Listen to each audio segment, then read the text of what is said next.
Chapter 3. As the result of one of these sleepless nights, she came to the abrupt conclusion that she would be happier without Mr. Thorley in the house, only she had not the courage to ask him to leave.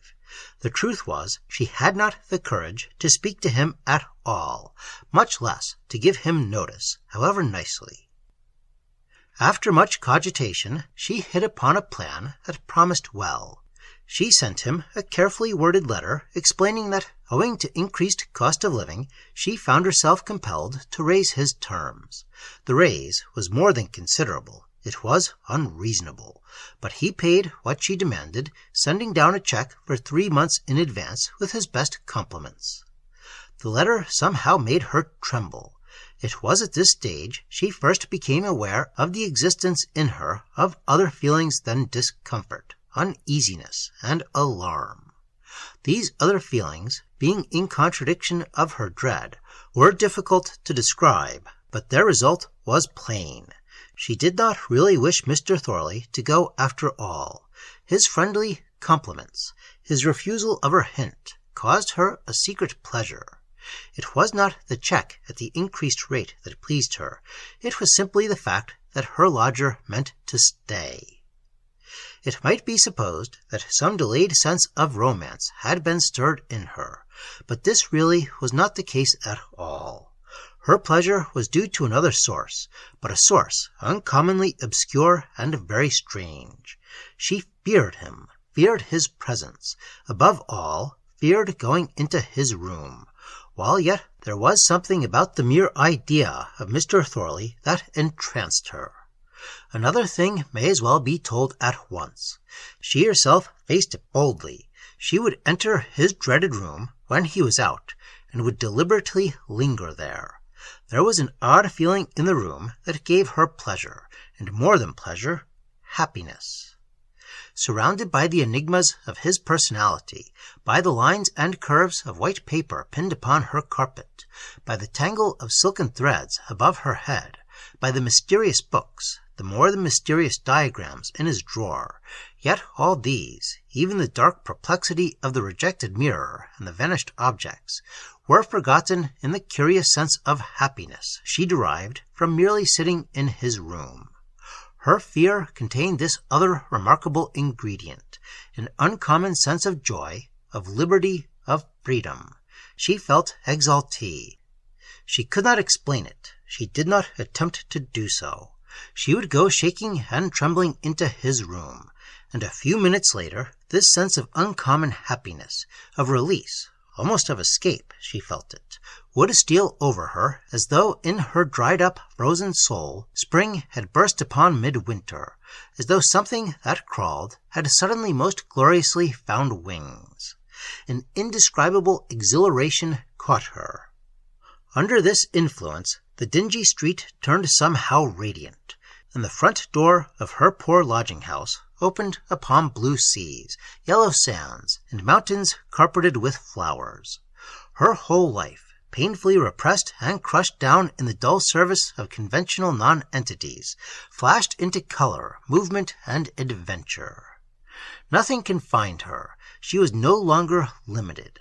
She knew advance in all possible directions. She knew the stars. She knew escape. An attempt has been made to describe for her what she never could have described herself. The reaction upon coming out again was painful. Her life in the past as a governess, little better than a servant. Her life in the present as lodging-house keeper, her struggle with servants, with taxes, with daily expenses, her knowledge that no future but a mere living lay in front of her until the grave was reached, these overwhelmed her with an intense depression that the contrast rendered almost insupportable. Whereas in his room she had perfume, freedom, liberty, and wonder, the wonder of some entirely new existence. Thus, briefly, while Miss Speke longed for Mr. Thorley to leave her house, she became obsessed with the fear that one day he really would go. Her mind, it is seen, became uncommonly disturbed, her lodger's presence being undoubtedly the cause. Her nights were now more than restless. They were sleepless. Whence came, she asked herself repeatedly in the dark watches, her fear? Whence came, too, her strange enchantment? It was at this juncture, then, that a further item of perplexity was added to her mind. Miss Speke, as has been seen, was honorably disposed. She respected the rights of others, their property as well. Yet, included in the odd mood of elation the room and its atmosphere caused her, was also a vagrant, elusive feeling that the intimate, the personal, above all the personal, had lost their original rigidity. Small individual privacies, secrecy, no longer held their familiar meaning quite. The idea that most things in life were to be shared slipped into her. A secret to this expansive mood was a childish attitude. At any rate, it was while lingering in her lodger's attractive room one day, a habit now, that she did something that caused her surprise, yet did not shock her. She saw an open letter lying on his table, and she read it. Rather than an actual letter, however, it seemed a note, a memorandum. It began, "To J.L.T." In a boyish writing, the meaning of the language escaped her entirely. She understood the strange words as little as she understood the phases of the moon, while yet she derived from their perusal a feeling of mysterious beauty, similar to the emotions the changes of that lovely satellite stirred in her.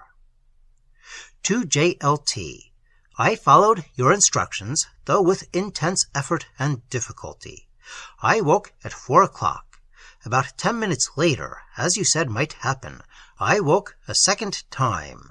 The change into the second state was as great as the change from sleeping to waking in the ordinary meaning of these words. But I could not remain awake. I fell asleep again in about a minute, back into the usual waking state, I mean. Description in words is impossible, as you know. What I felt was too terrific to feel for long.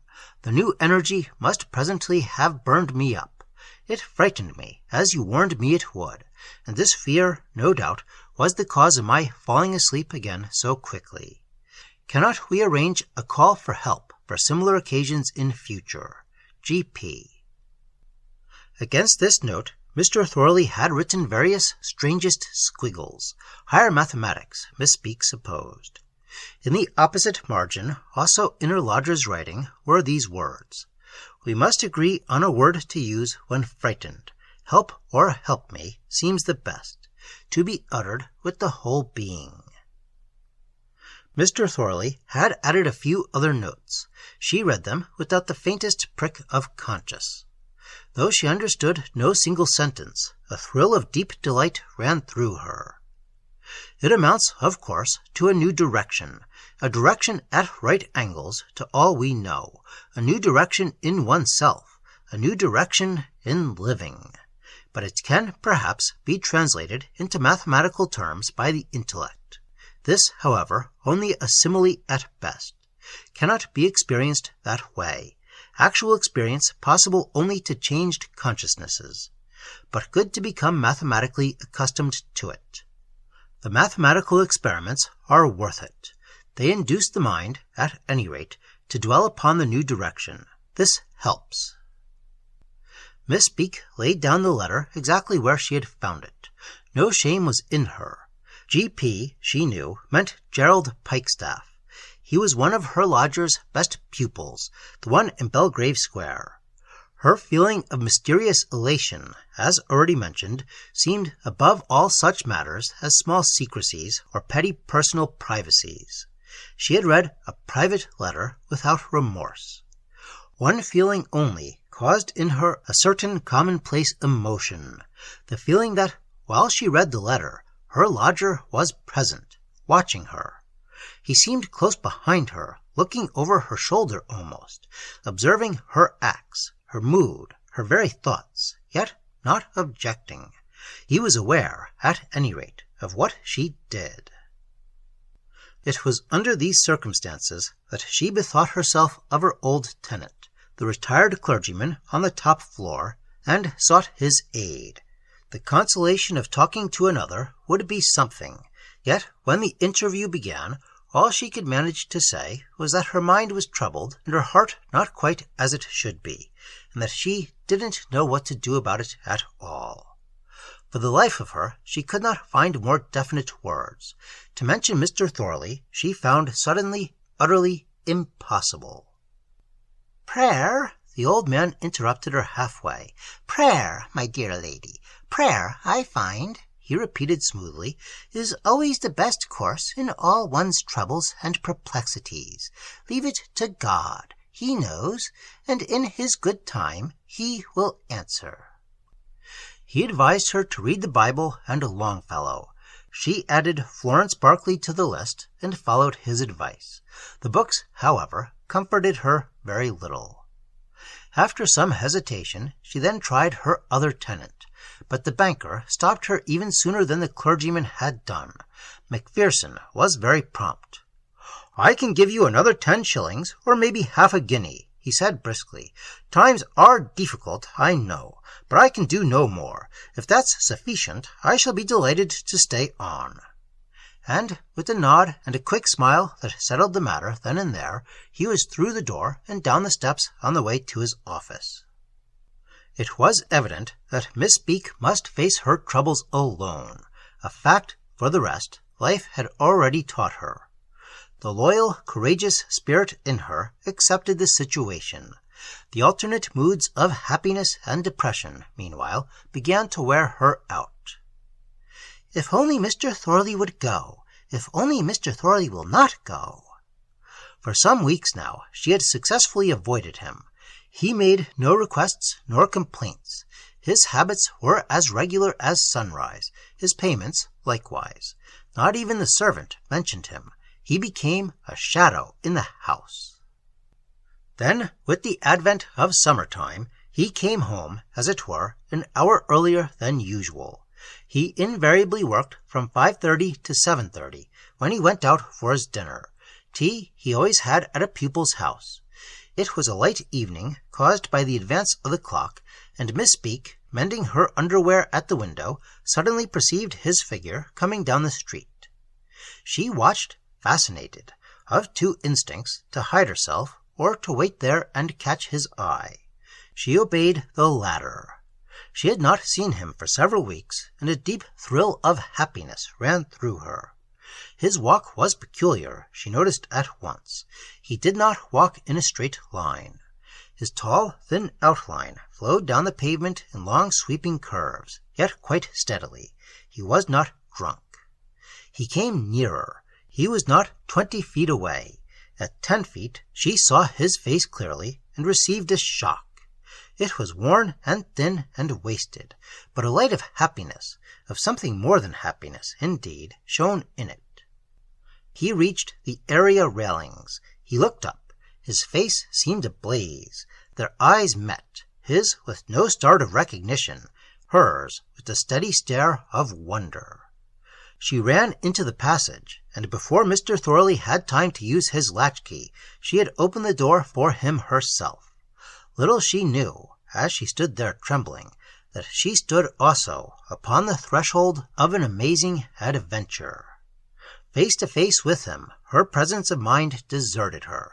She could only look up into that worn and wasted face, into those happy, severe, and brilliant eyes, where yet burned a strange expression of wistful yearning, of uncommon wonder, of something that seemed not of this world quite.